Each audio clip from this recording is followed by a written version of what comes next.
people in here that can. So let's, no sound, okay. Okay, well, I'm going to talk up. I'm not going to wear a headset today because I can just talk into the camera. You guys, so let's give everybody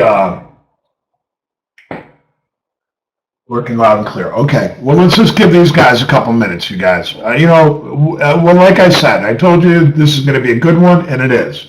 And for those guys, JD.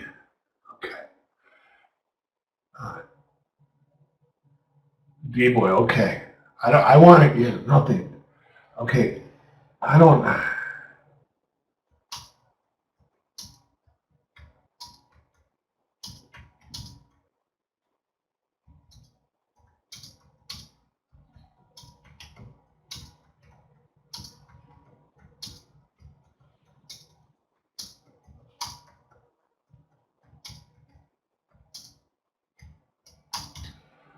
Okay, if anybody out there has used Omnovia, it's not that I don't know how to use it, but I'm not the fix-it guy. If there's anybody out there that knows, maybe suggest some ideas to these guys on what they can do to get their sound going for me.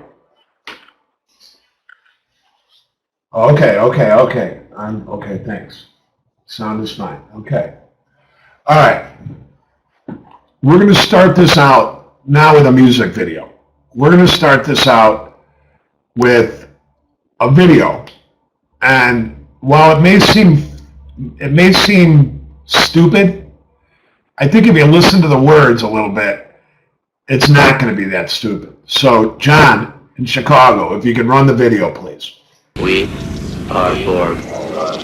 You will be assimilated. I am Locutus of Borg. Resistance is futile. Your life, as it has been, is over. From this time forward, you will service us. You will service us. You will be assimilated.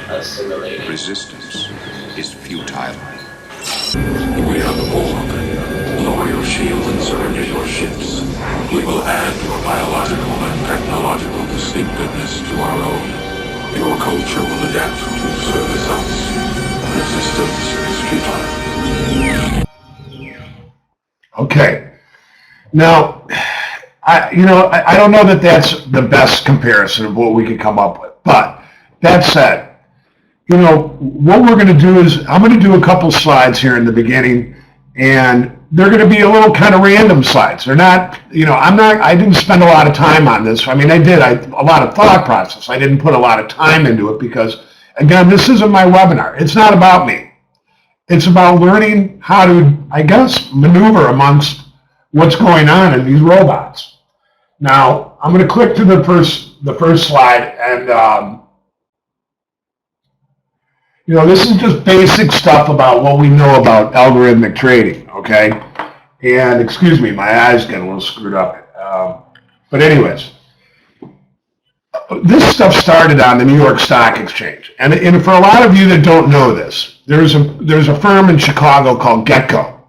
And GetGo was started by a guy actually on the CME floor that had his S&P desk right over Brian Shepard and ours on the floor.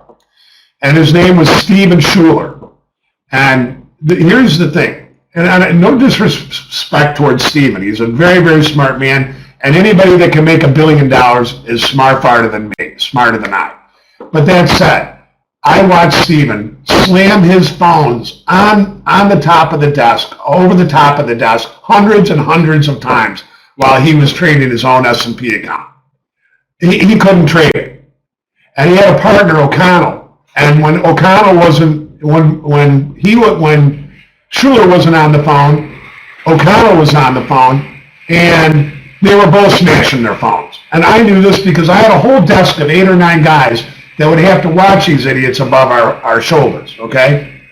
Well, I don't know the guy's name, but there was a guy from the Chicago Board of Options, some type of programmer, that came to Rich Schuler because he was looking for funding for an idea that he had found, a program that, quote unquote, picked off pennies out of the New York Stock Exchange, out of the stocks of the New York Stock Exchange. Now, a long time ago, this type of stuff would be, you could find that what we call spread between the bid offer of any futures or options contract, or for that matter, stock contract. Not everything is trading at prime. One trading at 1, 2 trading at 2. It's 1 bid at 2. It's 2 bid at 4. It's 5 bid at 8, whatever that market is.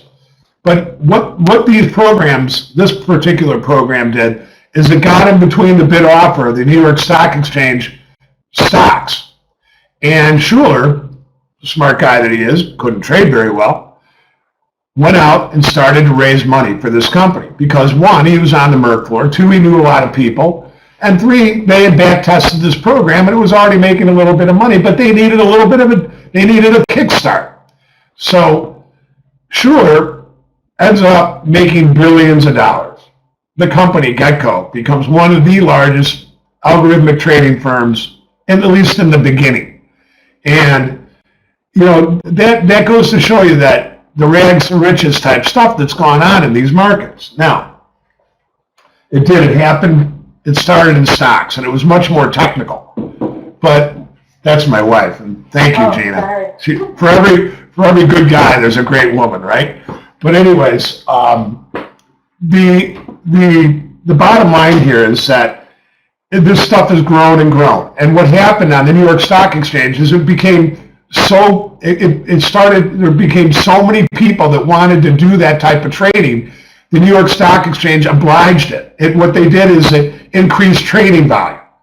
And when they obliged it, they again, I don't think in the long term these exchanges thought about this, when they allowed this type of trading to go directly into their systems, that one day it would overpower. Maybe they did, maybe they didn't. I don't know, I'd ask you. Do you think that they knew going into this exchanges that at some point that the humans would be outrun or be overrun by the computers? I would hope not. But that said, when we went from the open outcry system to electronic trading, that bid offer that I'm talking about disappeared. Or at least it kind of disappeared. Now, the only place on earth that you can find that right now is in the S&P pit. It's the only futures pit left in the world that you can walk in and buy and bid an offer where the bid and offer changes because they're making markets in the pit for futures. But at the end of the day, that's not really what's happening. Those traders, those 50 traders that are left in the S&P pit, and those 2 or 3 order fillers are at the whim of whatever program's going on in the S&P. It is no longer the tail that wagged the dog. It's the dog that gets wagged by the tail. Now, anyways, I'm going to move this forward a little bit. So anyways, as they built up all this program business on the New York Stock Exchange, it funneled out. It went out to dark pools, and went into all sorts of stuff that there's no clarity to for you and me. We don't get to kind of like China when China crashed. In our markets, we have clarity. We know that the markets, there's no liquidity, the markets disappear, we're all in trouble, blah, blah, blah. No, not in China. They just shut the stocks down. They just add billions of dollars in liquidity into the markets and they halt the market. But in our world, when our market sold off in August 24th, there had to be something going on that day, and I'll tell you what was going on that day. It wasn't just the weakness in Asia and China. This had been building up. And, for weeks, the algorithmic programs that are designed to chase news headlines had just been eating this up. The S&P is going down, and China. And then there was an eclipse that day. And everybody says, well, why did the markets reverse so much?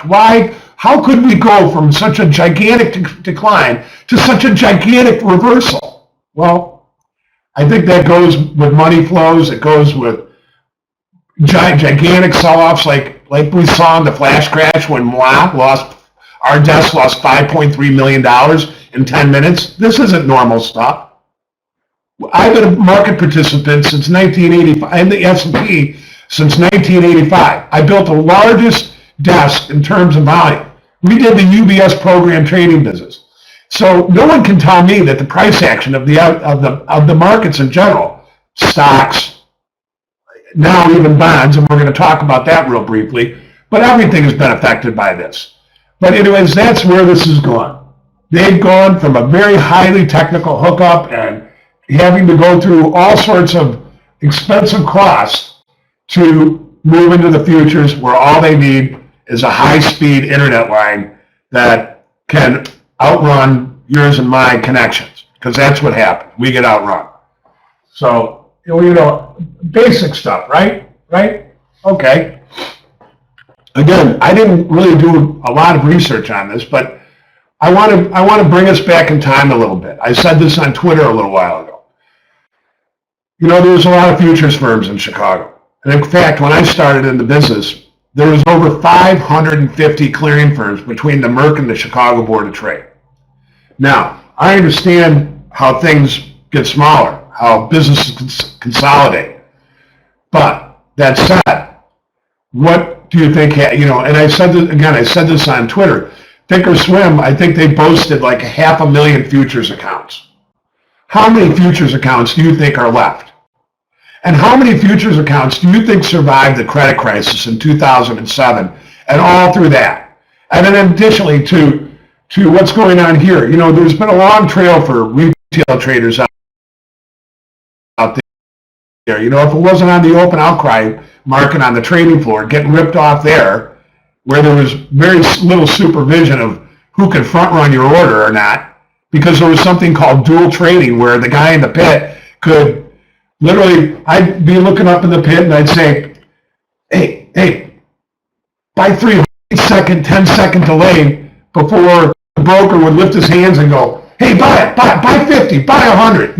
That's slippage, my friends. That's something that's front running, because there was something called dual trading back then where the broker could fill his own crap. He could trade and fill orders. So whatever the deal was back then, we didn't trade our own accounts when we ran that desk because we couldn't. We were doing business for AIG. We were doing business for Soros.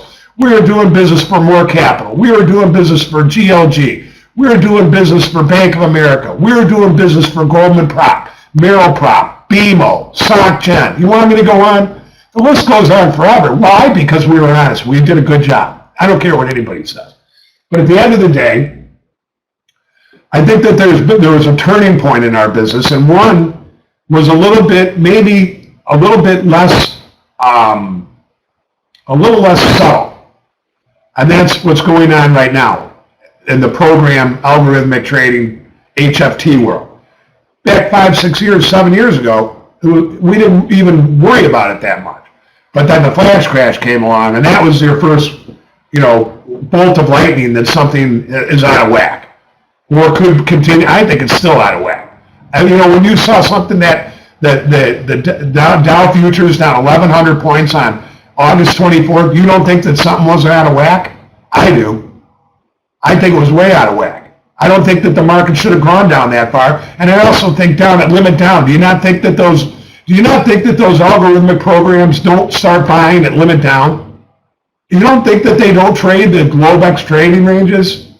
You don't think that they haven't mimicked every piece, every tool that moving averages, overbought, oversold indicators? You don't think they haven't incorporated trailing stops? You see them run your stops every day. This is no joke. This is reality, folks.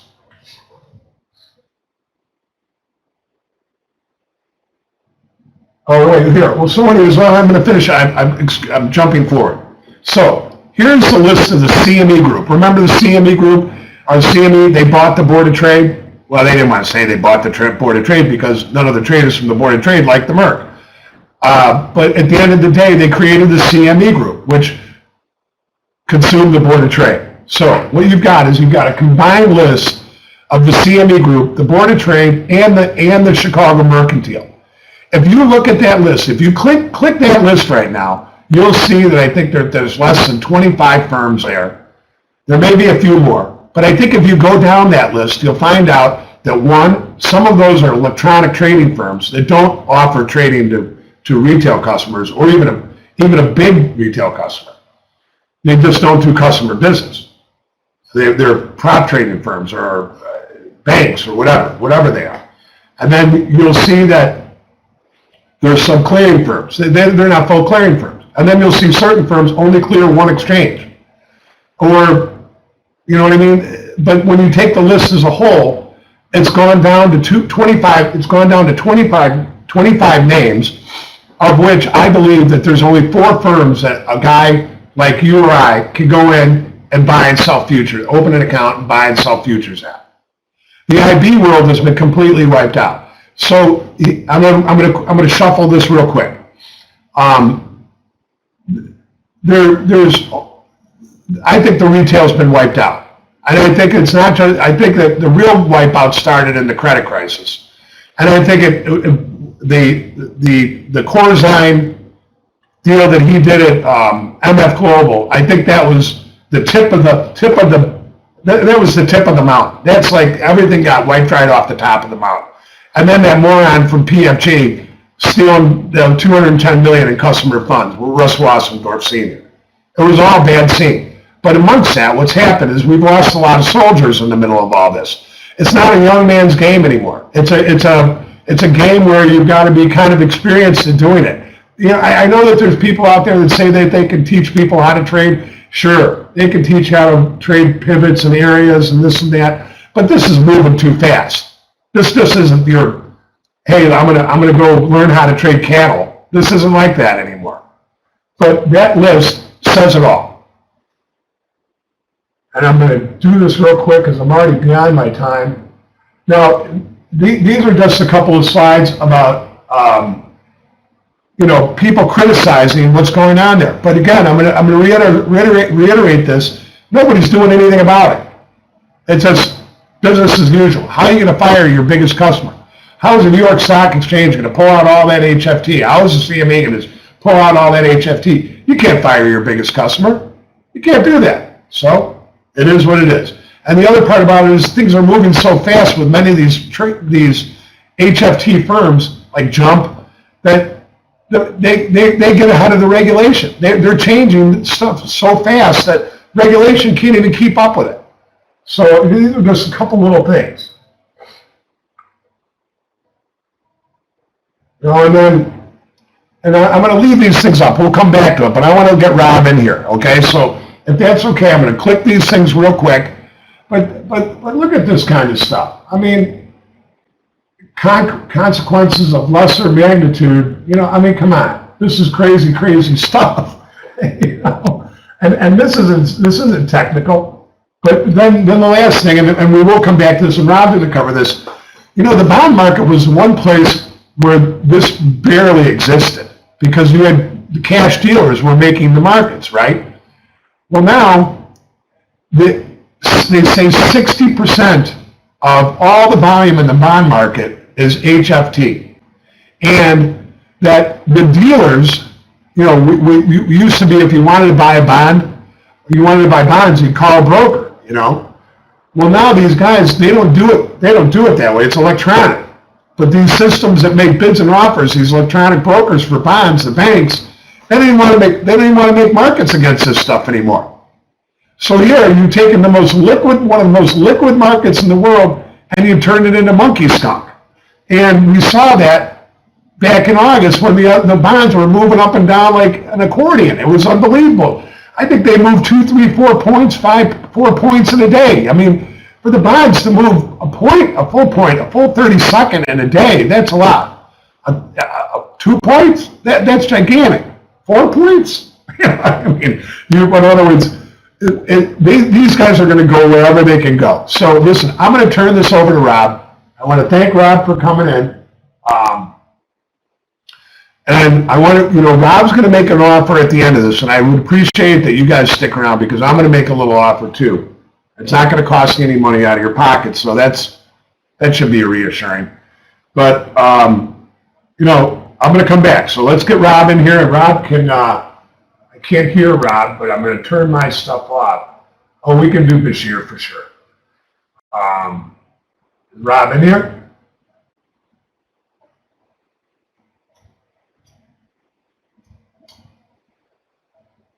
I'm going to click off my stuff and I'm going to let Rob jump in. RG, hang on. Okay, no problem. I mean, I have no problem staying on. You know, that's the thing about this. If you're a trader, I'm going to say it, I don't think traders, you know, are your normal people, right? We spend a lot more time about trying to figure out how to make money and avoid getting killed and paying attention to all this stuff. But, you know my wife doesn't think I'm normal. You know, I moved down to Delray Beach, Florida, a beautiful place. And so you can see I'm really in my room. I'm in my garage here. It's a nice garage. But come on, you know. And I actually got a couple algos here that these are not my normal screens. This is a crude algo. And I mean, for real. And this is S&P algo. And then I got my normal market delta screens. And this is how I read volume. Because I'm not smart enough to read charts. Okay? I mean, I came from the trading floor. I mean, I can read charts. I know. But I get levels from Top Notch, and I follow Shy Stock in the room, and you know, they do that hard work for me. I'm the one that picks out those volume blips when the S&P drops down and all of a sudden it looks horrible. There's all sorts of offers above the market, and then all of a sudden the offers disappear and then come flying the bids. And you can see these on these charts. So that's what I do. I call out volume all along, and if I'm right, I can pick highs and lows. If not, I'm just like everybody else out there getting chopped up. Danny, can you hear me? Hello? Yes, I can, Rob. Good. Oh, okay. Hey, listen, I want to thank you for coming in. I know it went a little bit longer than I thought, but at the end of the day, you know, you're going to talk about the bonds, and we'll just leave it to that. And then at the end, you'll come in and make a little offer. MrTopStep's going to make a little offer. But I'll also come back and talk about markets if you guys want me to stick around, okay? Have a good one, Rob. Thanks a lot for coming in. All right, Danny, thanks. Hey, can you guys hear me? I'm sorry, I had a little problem with this. Give me a yes in the chat if you can hear me. Okay. And I think I've got control of these slides. Can you guys see the slides? Can you see the top face HFT discovery slide? Sorry. Okay, good. I just found out recently that I have a severe vitamin B12 deficiency. So I feel like I got hit in the head with a shovel this morning. So if I start speaking in some kind of ancient Han Dynasty dialect or something, Danny, just slap me or something. Listen, this was really tough to figure out what to do with this to try to make it compact. This stuff is so deep. There's so much to it. So, you know, to a certain extent, you have to make yourself kind of be at risk to be an idiot to try to encapsulate it into, you know, bullet points.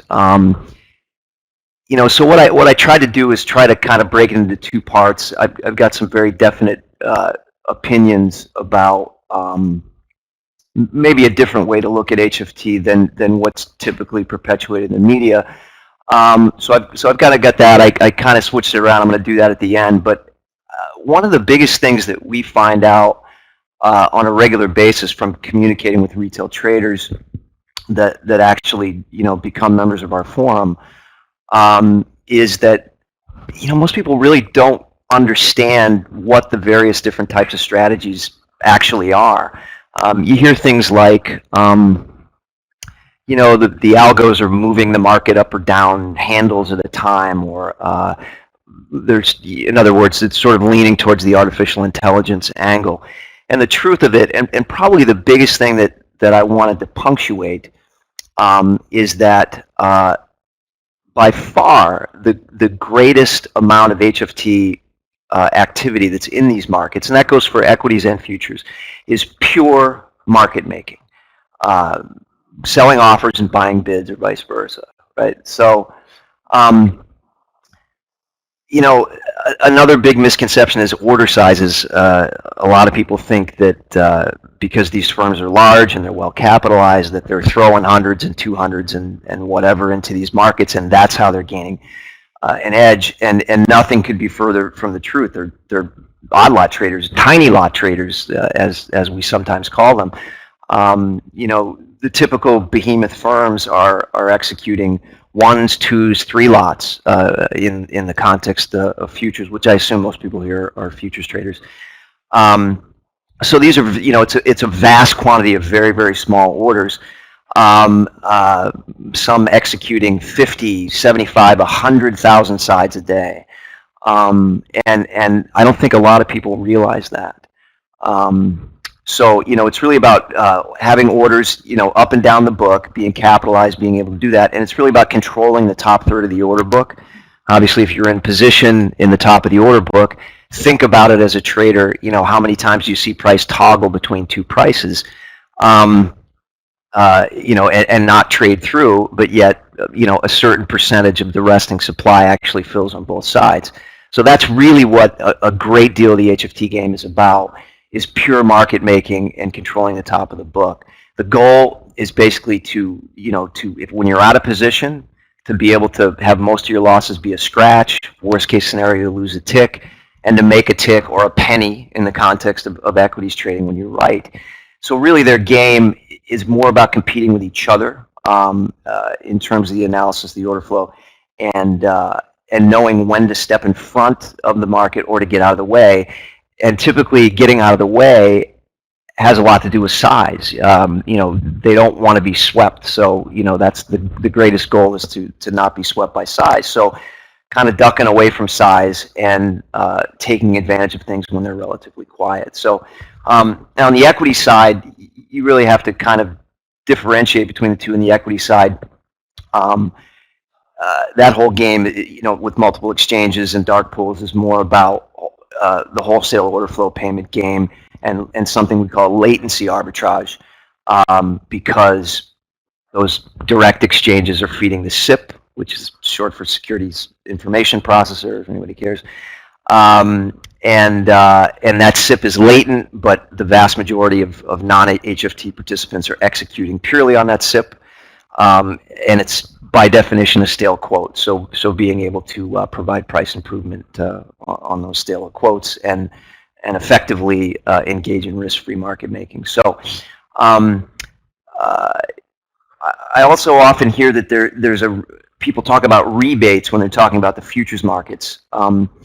There aren't any rebates, at least from the CME Group's perspective. There's no rebates. That's the game in cash equities, where there is a rebate system depending on certain exchanges. If you're a provider of liquidity, meaning you are a passive trader, you're parking a limit order on the bid or a limit order on the offer, and you're not aggressively hitting a bid or hitting the offer. If you're hitting the bid or hitting the offer, you're a taker of liquidity. If you're passively placing a marketable order in the bid or the offer, you're a provider of liquidity, right? So the rebate system is really about something called a maker-taker model, where HFT market makers will actually execute that market making activity with the idea of actually making money from the arbitrage between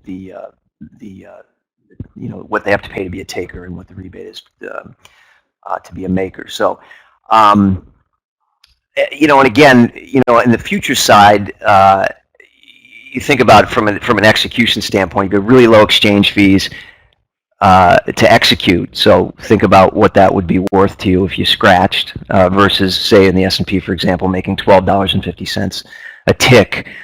You don't have to be right a lot to make a lot of money. So, and again, in the equities side of the fence, and I don't know what the distribution of the attendance here are in terms of what you trade, but in the equity side, again, it's about making that penny. So you tend to see the HFT market makers more in really liquid, low price stocks. Because if you think about it, do you want to? I always say compare Ford Motor Company's share price, for example, with, say, Berkshire A shares. if you're going to take a risk to make a penny, do you want to risk $14 a share or $200,000 a share, right? So it's still going to be a penny no matter what. So obviously, you know, the price of the stock is definitely a factor when it comes to that game. So next category is something that Danny has talked a lot about, which has gone through immense changes, and that's program trading. A lot of people use program trading as a term sort of synonymous with either algos or HFT, and that's definitely not the case. In fact, of course, Danny remembers pre-algo program trading wasn't executing algorithmically. Technically, program trading, all program trading is a definition that was an NYSE definition back in the day, where anytime you traded a basket of 15 stocks or more that had a value greater than $1 million, that had to be earmarked, and obviously they would continue to collect data on that, as they still do today, and they call it a program trade. It's typically tied to premium. The premium of the front month futures against the cash basket, as we would call it, all 500 stocks, for example, in the S&P. Obviously, people do programs in all the indexes, NASDAQ and the Russell and the Dow, etc. But in the S&P, that's it. So if you think about premium, I don't know how much of this is a review for people, but obviously the futures market's pegged to the cash market. It's an index, right? The index is priced from all the 500 stocks, for example, in the index, and obviously the futures market is pegged to that. So typically they're moving in lockstep. If there's a lot of execution on the equity side, or there's a lot of execution on the futures side, then that fair value premium, obviously every day of fair value that's against the cost, risk-free interest rate to own the stock, minus the dividends, so you get a theoretical fair value every day. If you wander too far across, or rather, if you wander too far away from fair value, obviously there's arbitrage opportunities. So a lot of the program trades were trying to take advantage of premium-based arbitrage and predetermined execution times during the day. All I really wanted to say about this is that now we have so many exchanges, and most of them don't, have anything that they call program trading or collected data. So I'm not really sure anybody really knows anymore what the validity of true program trading is, or the percentage of it. The NYSE says it's still 50% according to them, but obviously they're just one small fish at this point in a very large pond, especially when it comes to the HFT game. So it's very, very different now than it used to be. So you just kind of keep that in mind. Obviously, I just talked about this. The subset of program trading, obviously, is pure index arbitrage. NYSE says it's less than 5%. I'd probably argue that it's more, and I would put that index arbitrage, which I guess you could say is program trading, is actually sort of part of the market maker category that I started with.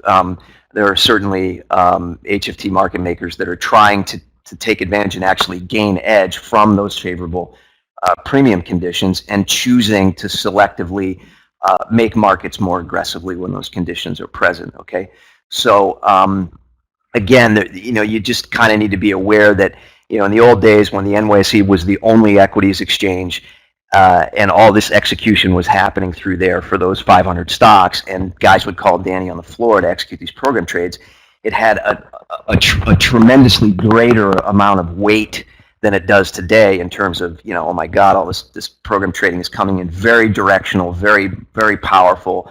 Nobody wanted to trade against it in the pit,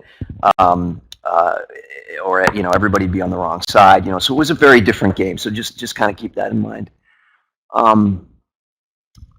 So I already talked about this a little bit, latency arbitrage, but I think this is a separate category, because in the equities markets, the game is, you have all these exchanges, you have 70 plus dark pools at this point, and all of these, the new environment is every one of these exchanges is effectively pricing whatever the instrument is independently. Okay, so if you think about the absurdity of it, how crazy it is, this whole regulatory environment, and how we end, like, how could it not end up a big cluster F, as it has, given what we're actually trying to accomplish.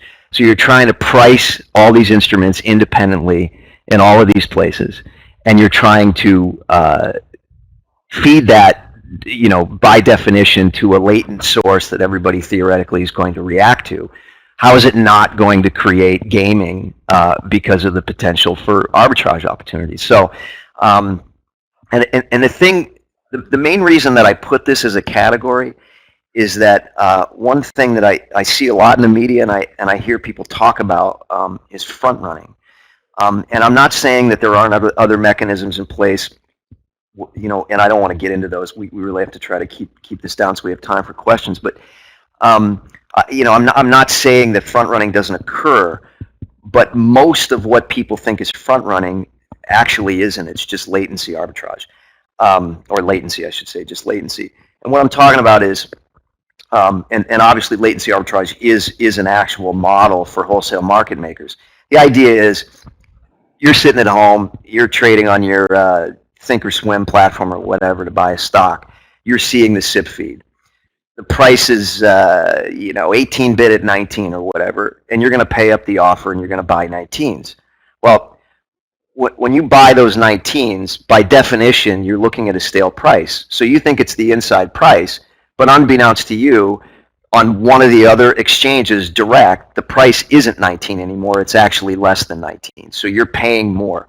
So you're paying, whatever it is. It might be a penny. It might be 2 cents. It might be whatever it is. So obviously, those that are co-located could take advantage of that situation, especially if they're wholesale purchasers of order flow. They're trying to cherry pick that order flow so that they can cross with you with the 19s and then cross it risk-free because they already know the price is 17, right? Again, this is a function of the system, and I'm going to get into that a little bit later. It isn't anything quite so sinister until you talk about it from a regulatory perspective and what needs to be done to fix it. It's just a natural progress of technology, and what else would it be if you have that kind of opportunity that's created due to a stale price quote system? It's kind of silly.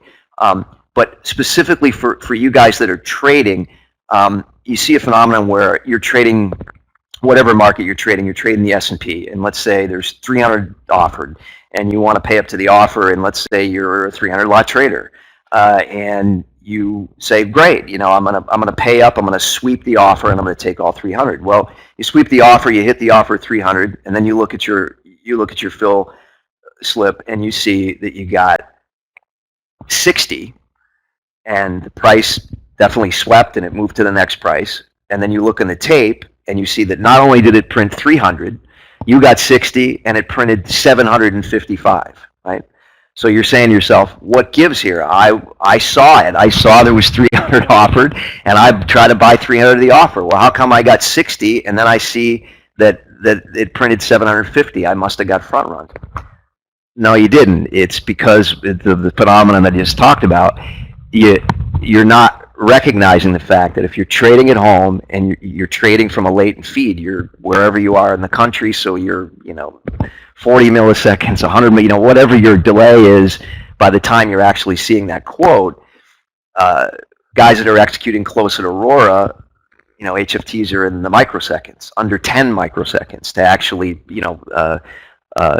post those quotes and execute on them. So again, it's not necessarily that you're being front run. It's just that you're not even the price that everybody's seeing if you're trading from home. By definition, is potentially a stale price. Obviously, you don't know what the other activity is going to be. You don't know if the price is going to be swept. You don't know how many people are going to iceberg in at the end. Just because there's 300 offered at a price, it doesn't mean that it's not going to print the 300. And then passive guys are going to step up and put another 2,000 in behind it to sell because for whatever reason they want to sell that price. So again, the main reason was to talk about latency arbitrage and the sort of myth that every single time something like that happens, it means that you're being front run. you're kind of front running yourself or back running yourself or whatever you want to call it by definition, because you're seeing prices late. Next slide. So, as a great extension of that, we all know that that machines are trading, right? So some of these HFT algos are what we call machine news readers, tied to keywords or numerical triggers of some kind that are looking at an economic release or certain words that Janet Yellen says in a press conference or whatever, and are acting on that information to try to use speed advantage to be the first one in to buy it or sell it if it's a good number or a bad number. Just understanding that's part of it, and it's literally over before your ears hear it. So even if you have a reasonably good news feed that you're getting to wherever you're trading from as a screen-based, a mouse-based trader from home, it doesn't matter how good your news feed is. Even if you have a fast connection, because you're not auto-executing, even if you had a desk at Aurora, or you had a desk, close to, whatever, wherever the news was actually coming out of, by definition, if your brain is processing it and clicking, even if you're hearing it relatively quickly, you're not auto-executing it. So you just need to understand that, when it comes to news reading algos, you're not even in the equation. Nobody cares about what you're doing. It's just, what's the landscape for other HFTs? Who am I competing with? Am I trying to trade the front of the move or the back of the move when I'm anticipating that all that volume is out? And how am I writing, my quant to take advantage of that? So, again, latency is the thing to remember, and that you always have to remember that you're not only seeing things late, but then you have to think about what you're going to do. So you're really late if you're a mouse trader at home. Okay. Next category, momentum instigators. This is what gets all the news lately. By the way, guys, I see you guys asking questions. Save them for the end, because it's just the way I have to do things. I can't keep my train of thought if I go to questions now. But I want to answer your questions at the end. So momentum instigators get a lot of news lately, because this is what you hear about spoofing. Creative pulling and stacking of the books. It's really not as big of a subset of the total as you think. It gets all the press because it's easy to kind of find a scapegoat and point the finger at supposedly people who are spoofing the market down. Never seem to be spoofing them up, but I don't know. From a cost standpoint, it really costs a lot to execute that profitably in terms of, from an HFT's perspective, the low-hanging fruit of pure market making, where you don't have to be right a lot. You don't have to have a tremendous win rate to take advantage of that low-hanging fruit, especially at the apex. Now we have a lot less new entrants into the game. So, these behemoth firms at the top that are really, working that market making game. So I'm not saying that there's not a lot of momentum instigation that goes on, but as a percentage of the total, it's really not that big. Also because, Danny remembers from the pit days, obviously, that, spoofing, I don't know. I'm going to get to an extension of that and have a discussion about that in a minute. But, suffice it to say that if there's 7,000 offered and 30 bid, I don't care if it's in 2015 or if it was in 1981 in the bond pit, it doesn't mean the market's going down. Whether those 7,000 offers are legit or whether they're going to, be pulled in the new paradigm that we have today, it doesn't necessarily mean anything. So the notion that somebody's just spoofing the market and somehow that miraculously just makes the market go down, and that it's not risky to do so, you can get filled. So again, that's what I'm talking about, the execution risk and the cost to execute it profitably. It's just very dangerous to do that. So it's not, you really have to be working a game where you're not trying to compete in the latency arbitrage game or in the pure market making game, where you're not well capitalized enough to do that. And that's why they're hanging these spoofing things on relatively little guys in the grand scheme of things, because it's just not that easy of a prospect or a paradigm to go create some magical spoofing thing. Well, I know what I'll do. I'll just keep offering the market big and I'll make it go down and make a lot of money. That's a load of horseshit. It's not that easy. Last but not least, artificial intelligence. Ironically, I think that a lot of people who don't really know what goes on in the HFT game and what the apex of the triangle is and what most people are trying to do to take advantage of the current regulatory environment and the structural environment of the market. A lot of people, when they first think about machine trading, they think about algos in the context that maybe a retail trader would think about algos. Okay, so you got a guy and he's a really smart guy and he's got 500 PhDs in all sorts of applied mathematics, and there's these rooms full of guys like that, and they sit down and they mastermind these ways to try to identify what all you guys are doing and what I'm doing and what everybody's doing, and build algos that think that will know that the market's going to trade through and auction all these prices and end up 50 handles above where it is. I mean, I'm not saying that, again, those strategies don't exist, and there aren't really deep thinking AI type strategies and work that's going on in the industry. But again, it's a very small part of the total. There's just, it's a theme that I keep coming back to. If you take anything from what we're talking about today, understand that the game is just a modern version of what was always the game with market making. It's just adapted to a new thing, and it's just the lowest hanging fruit.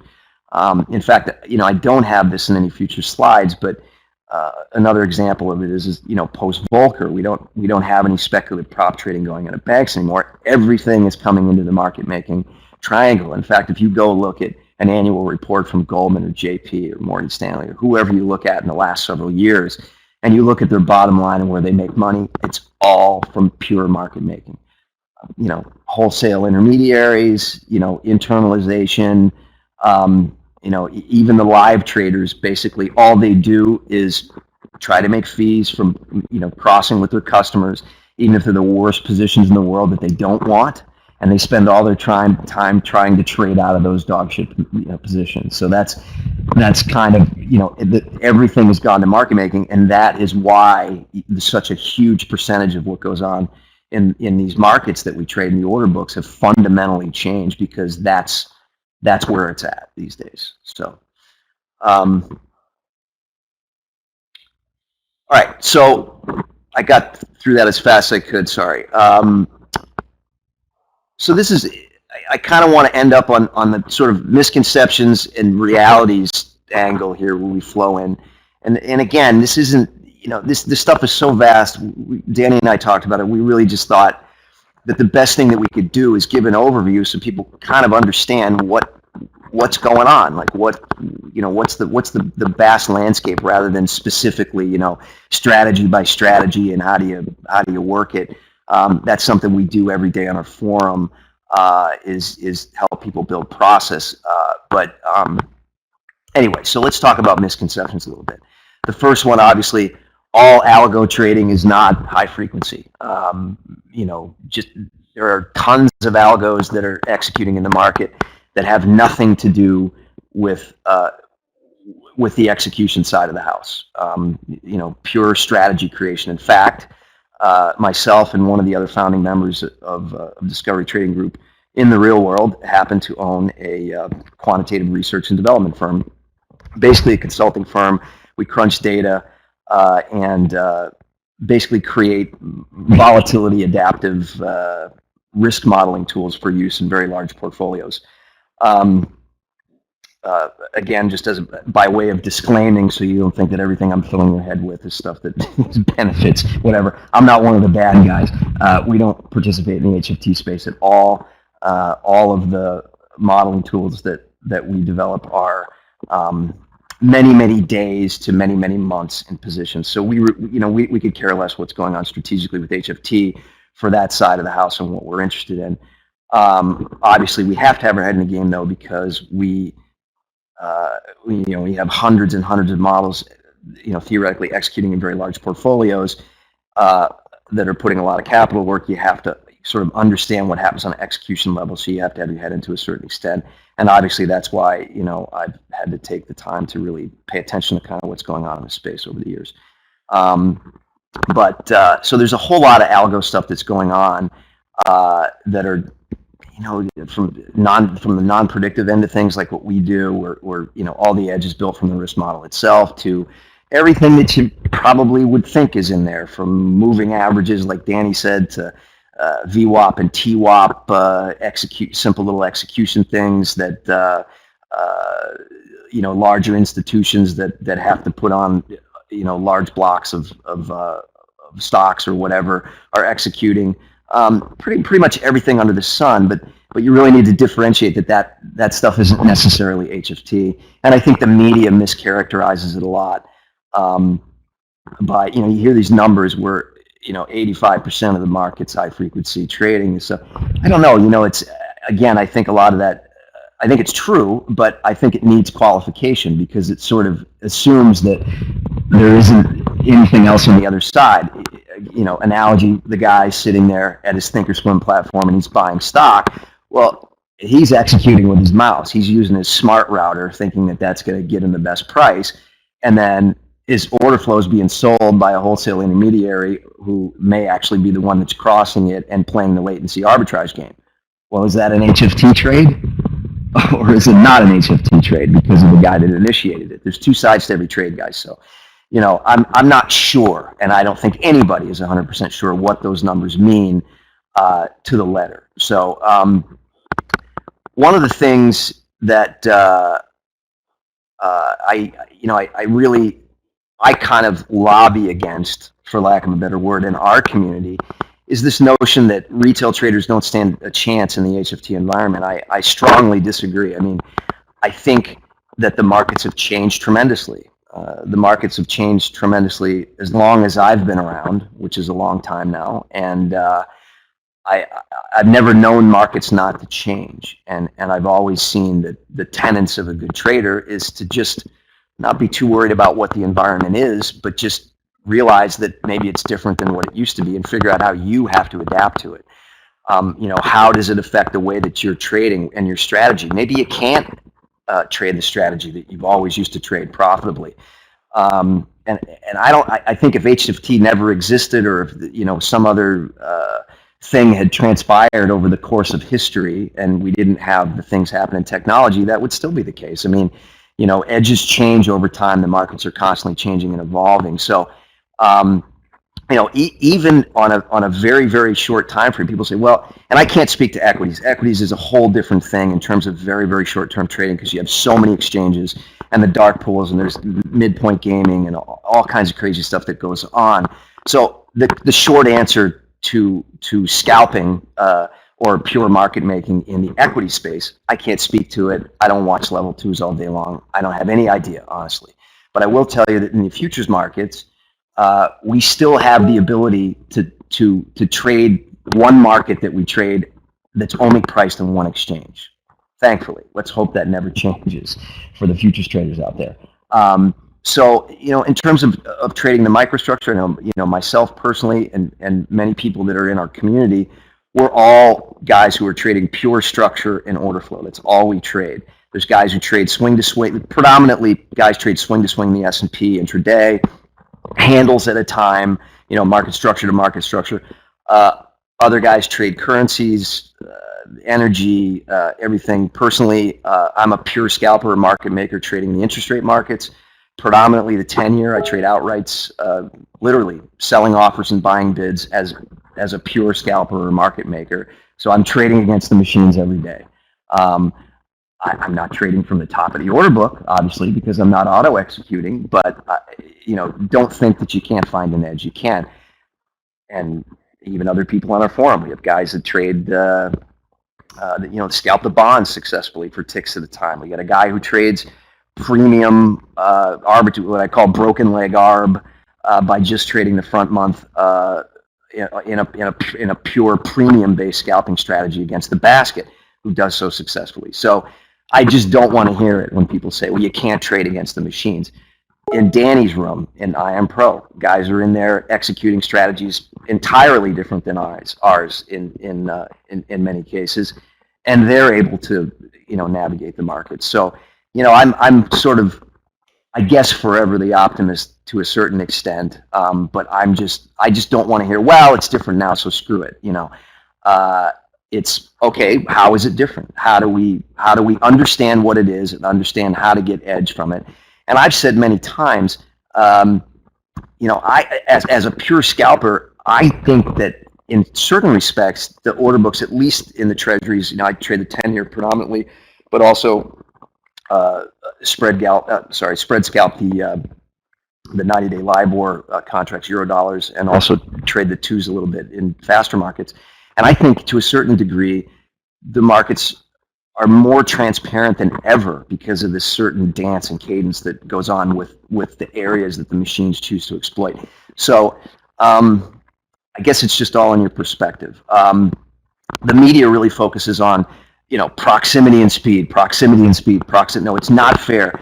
They're co-located and they have the speed advantage, and everybody always focuses on that. To me, I'm just not buying that. I mean, when have traders not paid more to be close to the market? You got to take technology out of the equation, and you can't commingle it with the nefarious stuff that goes on. I'm talking just purely structurally here. When has that not been the case? I mean, if you were a guy who didn't have a seat in the exchange, and you were calling Danny's desk as a retail trader, were you going to get the best price as compared to whether you were making that same trade standing in the pit? And dual trading, as Danny mentioned before, I mean, this kind of nonsense has always gone on. So to me, it's just an extension of the same paradigm. The guys that are closest to the market are going to be able to exploit edges that guys that aren't close to the market, don't have access to. So I just don't think that that's what should be focused on. Likewise, the notion of riskless trading. HFT is riskless. I agree. Certain strategies are potentially riskless. When we talk about latency arbitrage and certain parts of the whole maker-taker game and payment for order flow and internalization of trades. Internalization, by the way, means when rather than your order actually going to exchange, your clearing firm is actually crossing it internally because there's somebody who's also a customer and wants to buy what you want to sell. So obviously there's a cost savings there. So that's definitely a model that gets executed. But when I think of riskless trading, I always think of these things like why did Knight almost go broke in a matter of minutes and Gecko had to buy them? I mean, if it's riskless, if you've got orders in the book, you're taking risk. So just because you have an edge, it doesn't mean that you're trading riskless, whether it's you or I or anybody else. Again, take the nefarious stuff out of it. I'm not saying it doesn't go on; it does, but I think it's important to have this kind of perspective. And this is probably the most important slides. The next slide I want to show you. So this is the idea. Market makers making money most days is not an old. Is not a new phenomenon. I mean, the concept of somebody who's a pure market maker in a market going home with the money every day is not a new concept. So when people say things like, well, these HFT firms, they win every trade, that's actually far from being accurate. They have consistent win rates and they're likely to make money every day, but it's really no different than the traditional sort of market making model. And I want to show you kind of an example of that. So I'm going to use the ES as an example in the futures. Obviously, things are really different in the equities, but So it's not. First of all, this is a small number example. Okay, there are guys that are executing way more sides a day than what amounts to 15,000 round turns. Again, it's about cost savings. The CME doesn't have rebates, but they have a very aggressive liquidity provider incentive program. So if you're making markets and you're executing a tremendous number of sides a day, I think the top price break is 100,000 sides in execution. Remember, trading small, but just trading a lot of small, like trading everywhere, right? So the most aggressive price breaks, I think, are over 100,000 sides a day. So think of it in terms, you're a clearing member, you're executing 100,000 sides a day or whatever would be the top tier. I think the best you could do is about 18 cents a round turn, so 9 cents a side.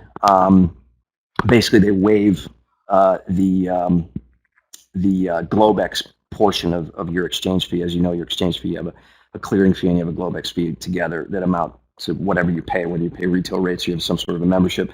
So 9 cents a side being, I think, the best. So I did this example not even based on that. I'm assuming 25 cents for the round turn to execute.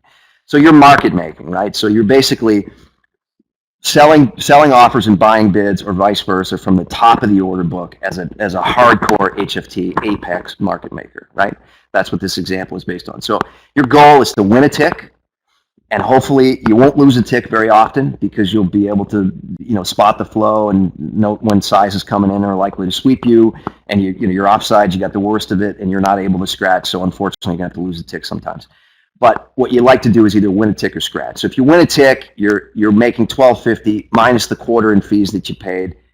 You're netting $12.25. You lose a tick, $12.50 plus the 25 cents, you're losing $12.75. If you scratch, you're only losing a quarter, right? So look at this model. So if you win 30% of your events, right? So you're only right 30% of the time. You're losing a tick 20% of the time, which actually might be high, depending on who's executing. And you're scratching 50% of the time. You're either winning right away or you're puking it, right? So look what the numbers add up to, right? So even somebody who's doing 15,000 round turns a day, not 100,000, and only winning 30% of the time, that's a 300K book in a 20-day month. So, again, these numbers aren't the be-all and end-all. I'm not saying this is the math for everybody doing it, but the point that I'm trying to make here is that the model here, right? The model, all it really has anything to do with is the relationship between what you win when you win and what you lose when you lose, right? That's what is permitting the fact that you don't have to be right a lot of the time. You don't have to know or have genius minds at work trying to figure out whether the market's going to go up or down in the next couple of seconds.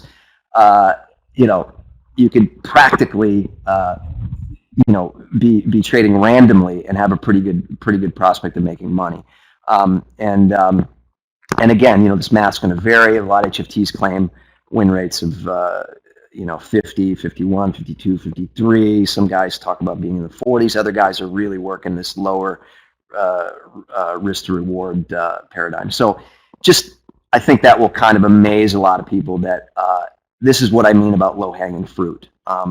Why risk litigation from spoofing or pay too many people to concoct artificial intelligence strategies or whatever when you can run a model like this plus have the advantage of wholesale intermediation and latency arbitrage and all the market making stuff. It's pretty low-hanging fruit for those who are capitalized well enough to take advantage of it. So, okay, so realities. Look, natural technological process. You got smartphones now. We're not going to go back to the Motorola 8000 brick phone. The natural progress of technology has made, the world has gotten a lot smaller. It hasn't got bigger. So all this stuff is it is what it is. I mean, you can bellyache about it all you want, and if you're not co-located and you're not auto-executing, then then you don't have the greatest advantage if you're an extremely short-term trader. But on the other hand, all these markets are are deep most of the time. We're going to talk about that in a second too, when they're not. You know, it's a lot cheaper to trade than it used to be. So everything's going to have a trade-off. To me, there are just a few major issues with HFT that I am very concerned about, and proximity and edge and co-location and speed advantage and standard market making practices are of no concern to me. I just don't even think about it. In fact, I find transparencies related to that I'm able to exploit. But I'm worried about a lot of things. And one of the biggest ones is that nobody ever seems to be talking about is this whole concept where you have such a huge percentage of the market is effectively acting as a market maker.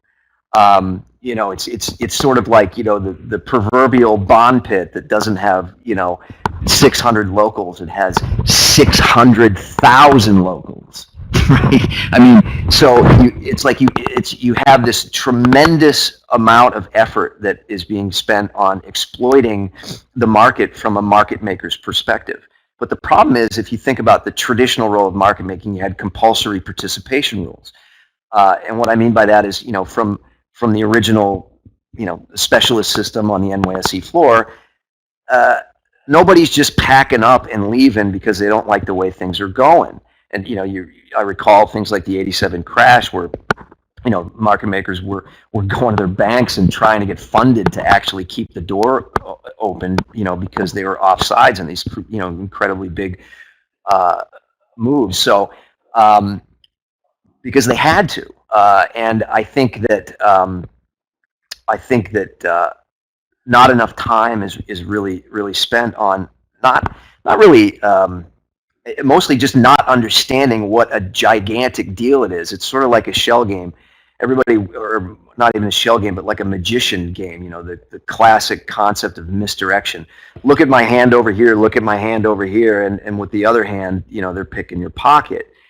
And it's like, you know, you just can't underestimate the impact of people in unison turning off because they don't like the way things are going. HFTs, because, and again, the evidence of it is clear, because everybody's working the pure market making model, what do they not like more than anything else? If you're a market scalper, anybody's a scalper, what do you hate if you're a guy who's trying to trade, you know, bids and offers in a quiet order book? Exactly that. You want a quiet book. When things go crazy, like when the news comes out or whatever, you're not trading against it. You're not taking the other side on a crazy move in the market. Well, all these market makers are no different. They're turning off in unison when they don't have the edge anymore.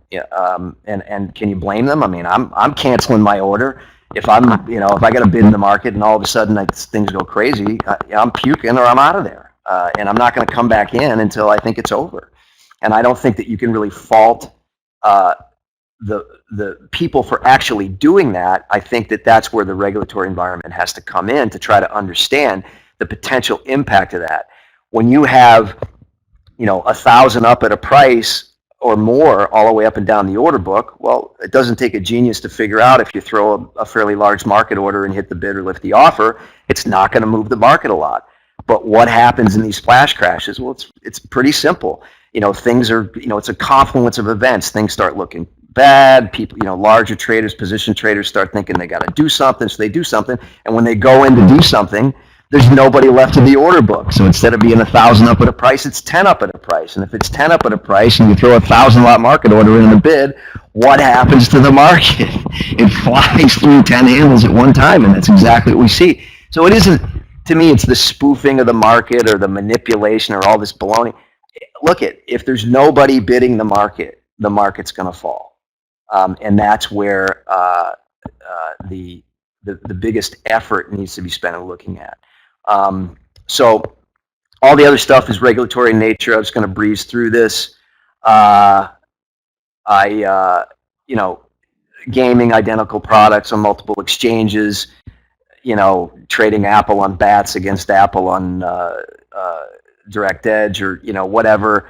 You know, these kind of things are all a function of the regulation, which, I want to breeze through so we have time and questions. I know Danny wants to wrap it up a little bit, but, we already talked about the SIP, the latency of that and the gaming of that latency. That's created. That's a regulatory environment. It doesn't need to be that way.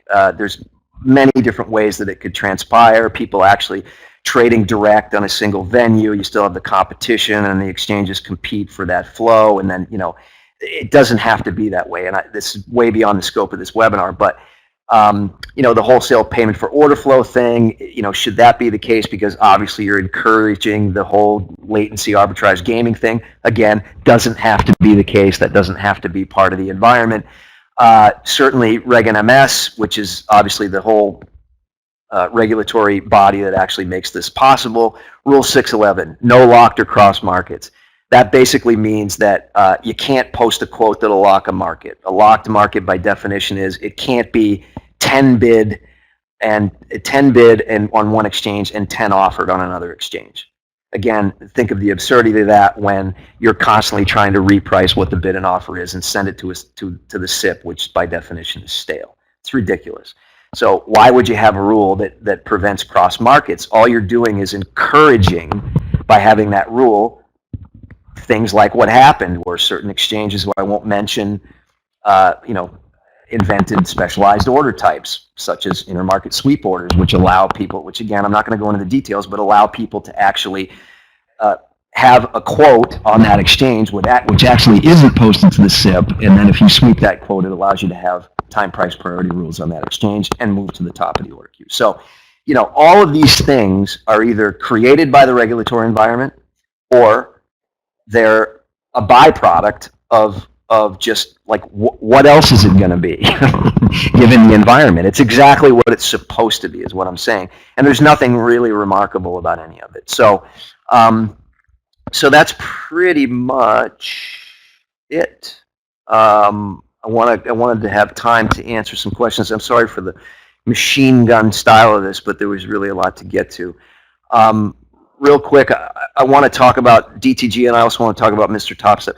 Discovery Trading Group was I'm not going to go into the details of how it was created, but it was a happy accident. It started about 6 years ago. It was a private thing that we had, and ended up getting opened up to retailers. We're not trading educators, but it's a real community. One of our longtime members called it a dojo. And we all are just hardcore structure and order flow traders who just grind this stuff out every day. In addition to the quant firm, I also trade prop, as Danny said, managing our own assets and private investment partnerships.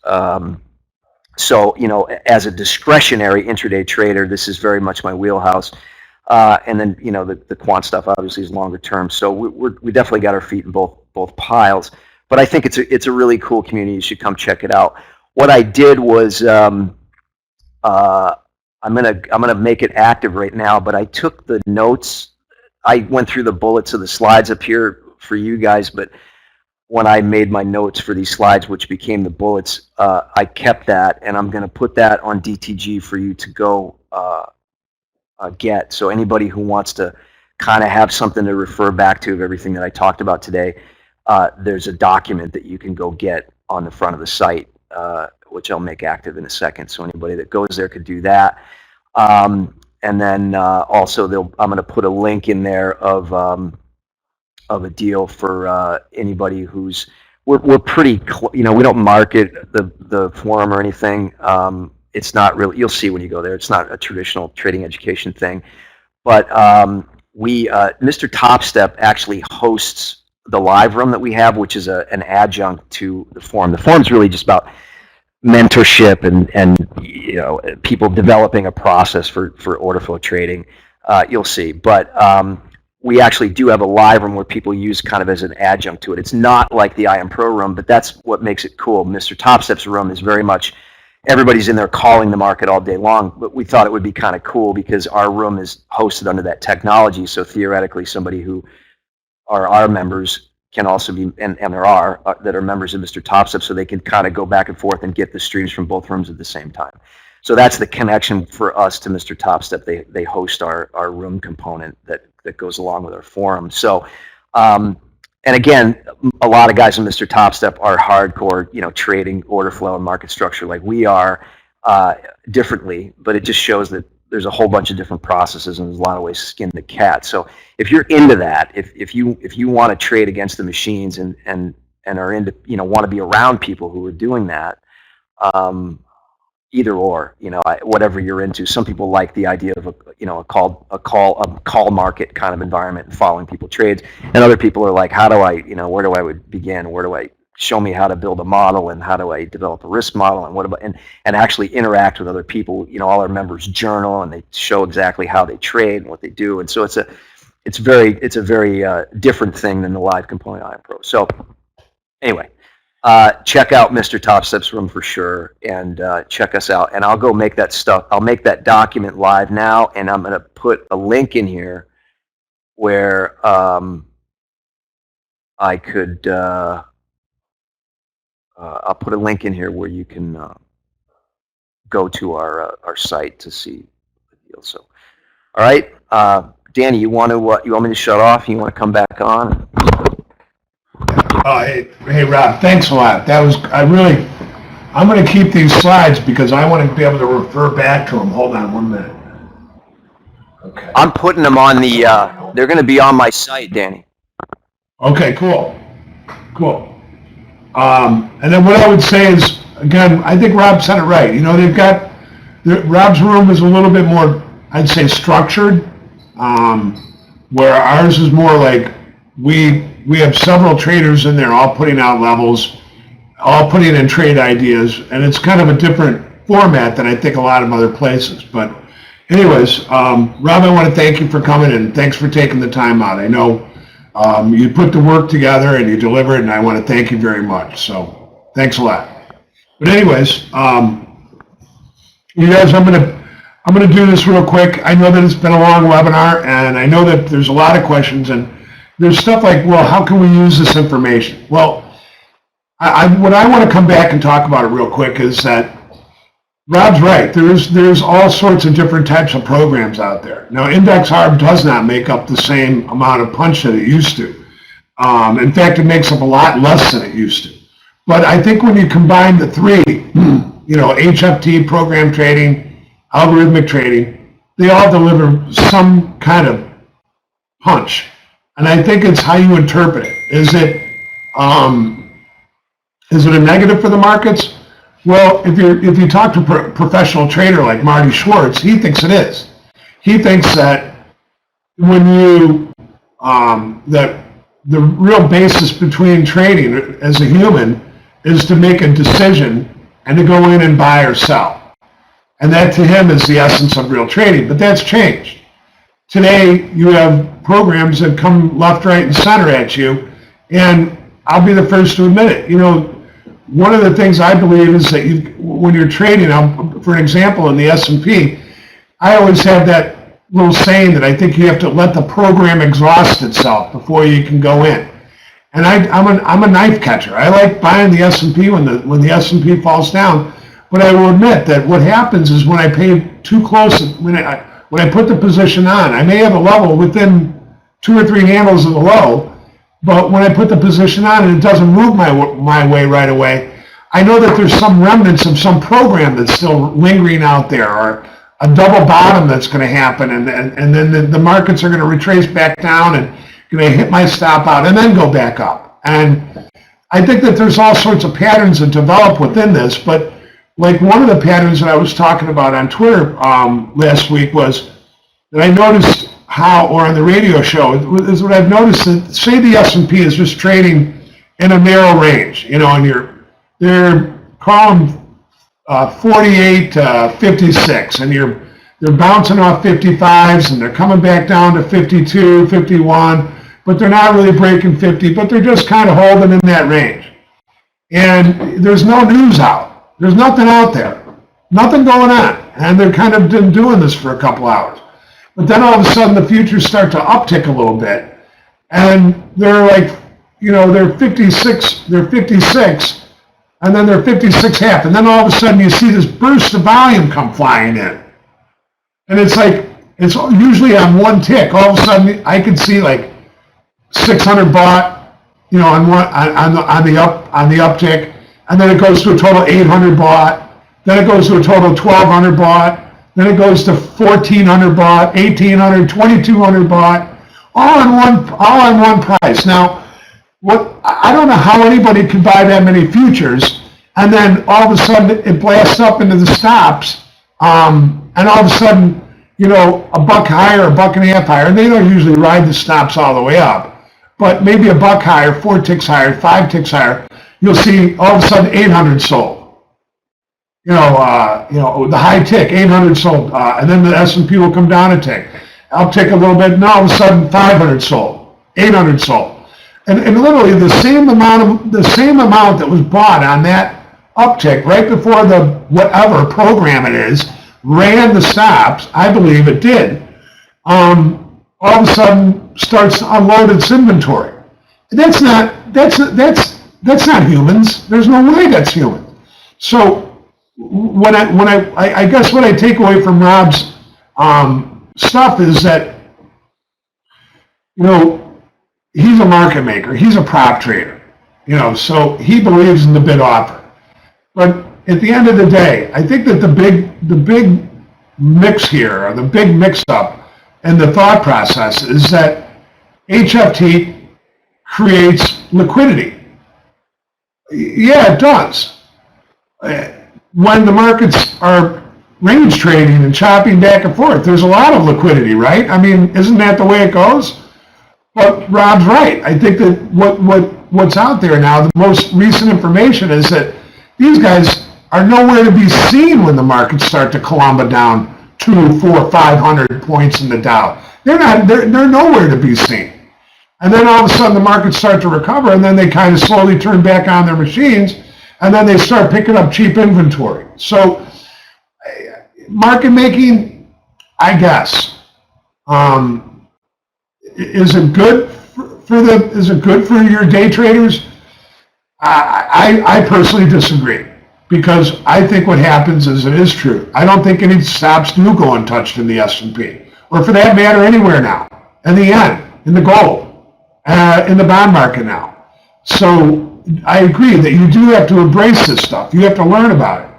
And at the end of the day, my thing is that I'm not sure I can do that overload. I'm a basic electronic chart reader. I follow volume, and I'm looking for big drops and support, and I want to see bids come fluttering back in, and I want to go snapping up some spoos, and then I want to see them pop up 4, 5, 6 handles, 8 handles, 10 handles, whatever that trade may offer. I'm a short-term trader, but I will say that I think that I think the Pitbull agrees with this. He does agree with this. He says that there's a lot more of this going on. And what I was trying to say, if you're trying to put 2 and 2 together with my slides earlier, is that all you have to do is look at the CME clearing list to figure out what's going on with all the customers. They're gone. And you know, are they gone? Are we gone? No, we're not gone, because we're a rare breed. We're not like the thousands and thousands of people that used to trade futures and options pre-credit crisis, pre-MF Global, pre-Russ Rossendorf. But at the end of the day, I don't think that changes who we are. I think traders are, like I said, of a different breed. We're not like the guy next door that gets up every day, you know, puts on his suit, gets his case, walks out the door, goes downtown, comes back later in the day. No, we're not like that. We have different mentalities. We like gambling. We like making money. We like the thrill. We like the victory. Andy Agnew, I think that being a trader, you have to be used to some of the downs. And again, I said it on Twitter today, and I don't want to use that as an example, but anybody that says that they win every day is either a liar or very lucky. And I've not yet to find anybody out there that can win this stuff every day. And I'm sure that everybody will hit me up. Oh, I know a guy. Well, you know what? We know a guy too. We know several guys, and they're in our trading room every day. And I will tell you that some of these guys are winning trades every day. Do they make all of their trades winners? No, they are not. And I don't think anybody would dispute that. So you've got to learn, you've got to take this education, you've got to kind of put it all into whatever compartments that you need to try to make it work into your trading toolbox, I'll call it. But at the end of the day, I'm a strength-weakness trader. Markets look up, I'm probably trying to sell that rally like everybody else. It's a stupid mentality. Not so much lately, obviously. I think the markets have shown you that kind of back and fill pattern. I started talking about it a couple weeks ago. I saw it like 3-4 weeks ago. Every time the S&P sold off, all these bids would flutter back in right away. You'd see, down 3, 4, 5 handles, and all of a sudden, in would come 200, 400, 300, 500, and you'd see multiple bids come in, and then the S&P would start moving back up. And that pattern has been existed all month long. Additionally, I think that the MOCs have had a big thing to do with this. And I'm going to do this quickly because I don't want to take a lot of people's time. And I haven't looked at this, so I don't know your question. But look, we went into a very turbulent end of July into August. We knew that the volatility was going to pick up. China was an issue. There was other stuff on the radar, but that was the main issue. And the markets reacted in kind. But the markets have also reacted in kind on the other side. And October, the bear killer was not a bear killer. It was a bear smasher. The S&P up over 9%. It's I think it's its largest gain in 4 years, or its largest gain in 4 years. So I don't know what was that decline on August 24th? Was that a buying opportunity? We probably couldn't have thought it that way at the time, but that's what it was. These big smash downs end up to be buying opportunities, but at what point is that not going to work? There is going to be a point in time when that's not going to work. So look, I'm going to follow this up by saying something that when we began the webinar, it may have seemed funny, that video. But that said, I don't think it's funny. I think that we as traders, individual traders that try to come in every day, my screens are up. We come in every day to try to trade this stuff, and we have mixed results. And you make a little, you lose a little. That's the way the game's played. But at the end of it, I really believe that if you can learn to get in, be patient with these levels, let these programs expire themselves, let the algo run its course, follow your volume, you can pick highs and lows, and you can get in it and get it out. But again, I'm not knocking the algorithms and the programs as much as I am saying that I think that they've made it harder. That may be what the theme of this would be. Now, I'm going to end this by saying that MrTopStep has an indicator called the MIM. And many of you may already know this. And I'm going to just speak of what happened on Friday. I'm not going to speak of, I can speak of what happened. I'll speak of 2 events that I think have been monumental in the MIM in the last couple of weeks, or last couple of months. On August 24th, when the S&P opened down sharply, I'm going to reiterate this because I believe in my heart that this is really what happened. The S&P's opened down on the 830 open, funkadunk, huge sharply lower open. Before the futures opened, the MIM showed $3 billion for sale on the open. After the futures opened, that $3 billion in cash got put into the market, and the S&P dropped another 40 handles. That's a fact. I can recount many other occasions where there's been big moves off this, and that it's something that maybe is not always going to be in your cup of tea, but I will tell you, I believe that there's occasions when the MIM gives huge indications pre-close, hour before the S&P's close, you're seeing data filter in that shows big buys and sells. So where you can get that, I don't know where else, but at the end of the day, I'm going to offer everybody in this webinar, whether you've taken the MIM before, whether you're currently taking it now and it's expiring, I know Marlon's going to hate this, but the original offer was just to give you guys a full week. I'm going to give 2 weeks of the MIM for free, And I'm not a sales guy. I'm going to put the links in. Hold on. Hold on, you guys.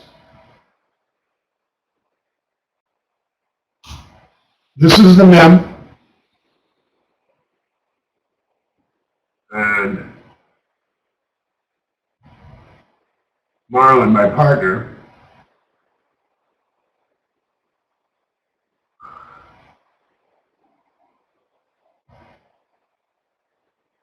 hold on.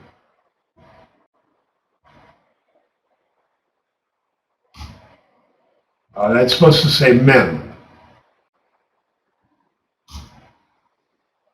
So, and this was written by Marlon. He's on his boat.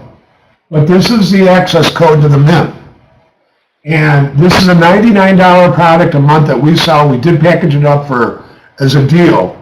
But I think this would be a good opportunity to look at Rob's stuff. But I'm going to encourage Rob to come into the mem room and talk, because that way you guys can get a little bit further involved in what he's kind of thinking.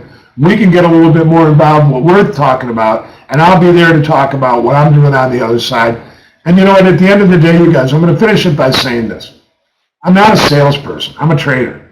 I've been on the floor my whole life. I started as a runner when I was 18 years old.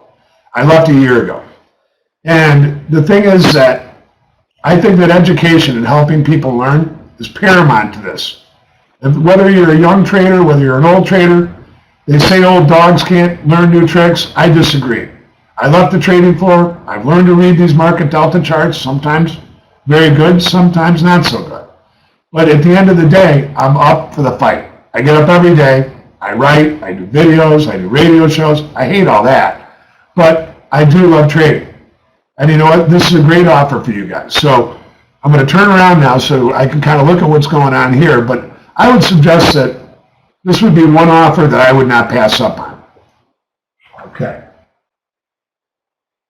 You got that right, JH.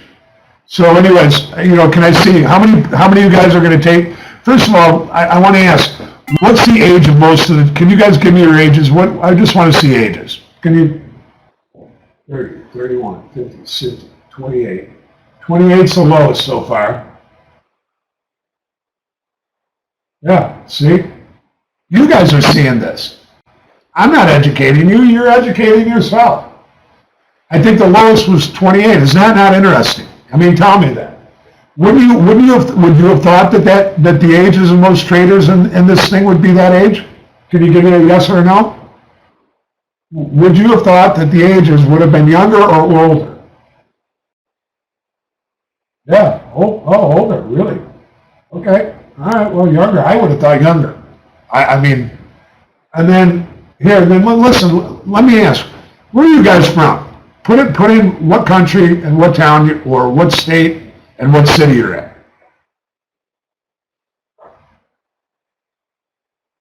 Mexico, New York, Brazil, Las Vegas, Israel, Phoenix, Canada, Connecticut, Albany, Australia, Toronto, Netherlands, Spain, Switzerland, Budapest, London. See? I'm all over the world. So anyways, look at, do me a favor. Last question. How many of you guys are going to take that MIM product so we can talk on Monday? Give me a yes or a no. All right. My eyes are killing me. Good. You know, because what do you have to lose? I mean, what I think you'll learn. All right, so I gave you the one example of the MIM. I'm going to finish it by this example. On Friday, the MIM, the futures were up. They had popped up late in the day, remember? Well, now usually the MIM data starts filtering in at about 2 o'clock Central Time. That's a full hour and 15 minutes before the futures close. So the futures on Friday were up toward the highs of the day. And I can't even remember, but also, I don't know if you guys saw that thing about my walk-away trade, where the mutual funds tend to walk away on the last trading day of the month. I think that hit. Did you guys see that thing I did on the walk-away trade? Yeah, the mutual funds have a tendency.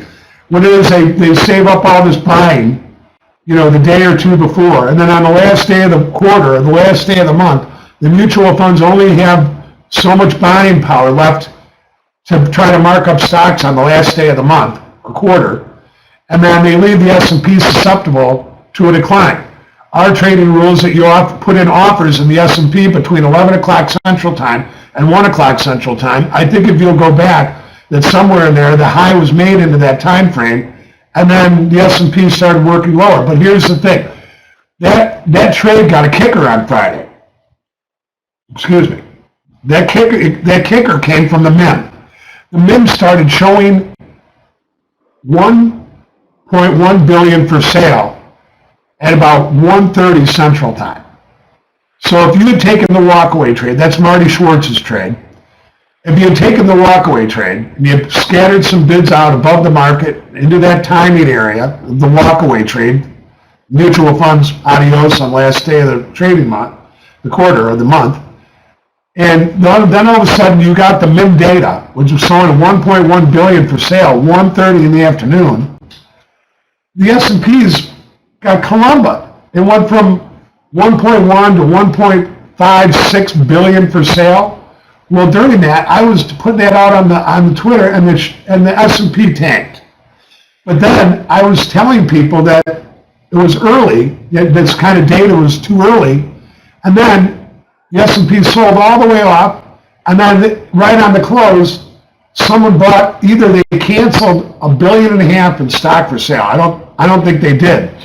But the MIM went down to 1.1 billion for sale again, and then on the actual close, flipped to $1 billion to buy. So had you been in the MIM room on Friday, you would have seen that, and you would have been ahead of the game as far as what I'm concerned. No one else was seeing that. So new lows on the close, exactly, exactly. All right, so listen, I already paid for the subscription, and I get. Well, yeah. Well, we'll look at this. Email the guys; they'll help you with that. If you already took it, take it, and then we'll give you a couple more days. But it's not that expensive a product. But here's the thing, you guys. I want to talk forever about this, but it's Saturday. I got my buddy here, and I got another guy actually that I met on Twitter. We're going to meet in downtown Delray. Oh, he's actually coming to my house. And then what we're going to do is we're going to take my new Darth Vader golf cart. Yeah, I got a golf cart. The thing goes like 30 miles an hour. And I take that downtown to, I know, it sounds stupid, but a buddy of mine, a fellow trader, bought me a golf cart. And I have a nice car here, but the golf cart's kind of cool. We take the golf cart downtown Delray, do a couple pops. It's like 89 degrees here. So for golfing, no, not for golfing. The thing's got these huge tires. It just rips. This thing on a golf cart, it's like a four-wheeler. It's like an ATV almost. You know what I mean? But it's got a golf cart top on it. It's crazy. It seats 4 people. It goes 30 miles an hour. But listen. No, my wife can't find me. But anyways, listen, I want to thank everybody for coming in. And we're going to have this video up. And look, at the end, what did you learn? You learned what you can go back and reference point all of Rob's stuff. You got a shot at the MIM to come in for 2 weeks. Marlon's I swear to God, he's going to kill me. And you know what? At the end of the day, I think what we can do is I'll go into the MIM room, and I'll have a couple other guys go into the MIM room during the day if you guys want to filter in during the day rather than just come in there in the last hour, and we'll kind of show you some stuff. It'll be worth it. I promise you it will be.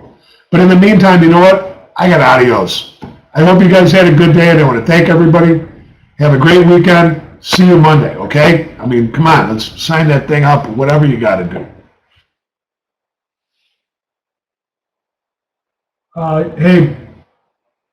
Hey, Mark, I'm going to be